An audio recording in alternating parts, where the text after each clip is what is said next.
doing the contactless payments with Barclays is pretty easy thing to do. Today, I'm going to teach you how you guys can do the contactless payments in mobile using Barclays. So the process is very simple. You just have to, add your Barclays card to your Apple Wallet. So for that, you have to go to your Apple Wallet app, and there you have to tap on this plus icon, and here you will see this option. You have to tap on this debit or credit card, and it will, take you to all the applications, all the banking applications. Just have to select the Barclays.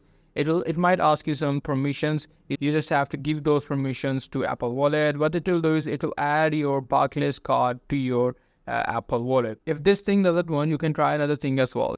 You just simply have to go to your setting. In settings, you just have to, tap on this wallet and Apple Pay. It will take you to this page. Now here you have to tap on add credit or debit card. Now what it will do is it will want you to, read the card. It will want to read the card. So you just have to, take your Barclays card, put in the backside of your, NFC reader of your iPhone. What it will do is it will read the card using NFC and put it into your Apple Wallet. And after that, you can easily make the contactless payment using your phone, using your Apple Wallet. So that's pretty much it. That's how you guys can do it. Hope you guys find this video helpful.